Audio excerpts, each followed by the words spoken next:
En este ejercicio vamos a comprobar cuál es la respuesta de la luz en una superficie.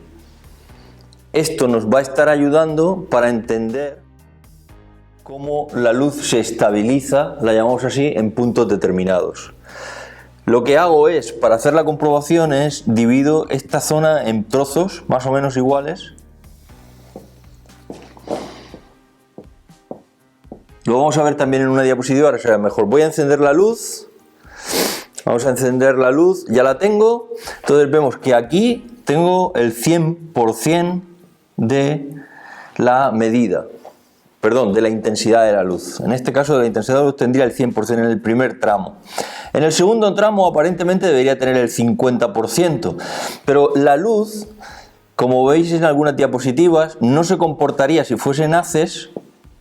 No se comportaría, se comportaba como el trozo de la fruta que os comentaba. Es decir, es como un cono y entonces a medida que la luz va avanzando los fotones se separan entre sí. Entonces al separarse no se produce una proporción lineal, sino se produce una proporción que es totalmente logarítmica. Vamos a ver, por ejemplo en el 2, por la ley, el 2 sería al cuadrado, nos daría de resultado 4. 2 al cuadrado es igual a 4. Como la ley dice que la luz se va a comportar de una forma inversa a la distancia, 1 entre 4 sería la proporción de la luz en esta zona.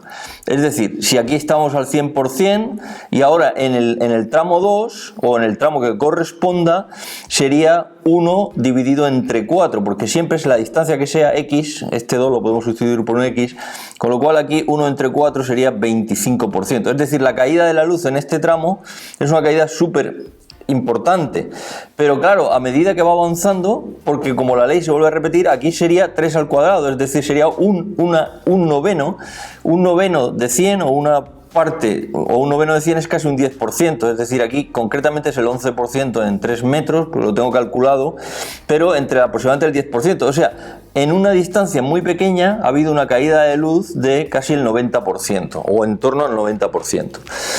Si sigo progresando en la escala, veis como llega un momento en que ya a partir casi del 4, 5, 6, 7, aquí la luz es exactamente igual. Aunque sí que hay diferencias, pero las apreciaciones son muy pequeñas. ¿Dónde se notan realmente esas diferencias? Esas diferencias cuando se miden las luces con mucho exquisitez, es decir, cuando con mucho cuidado podemos ir midiendo esas luces, pero la tendencia visual es que haya una estabilidad en esas áreas. Es la importancia de la ley para poder entenderla pues en este esquema. Esto lo podéis hacer con una luz. Yo os explicaba que podéis utilizar las manos, es una forma también de hacerlo, que es utilizando las manos y con un foco alejamos y acercamos las manos y vemos cómo el efecto de los dedos entre sí generan sombras duras o mucho más suaves. La sombra suave no es otra cosa que una luz más estable.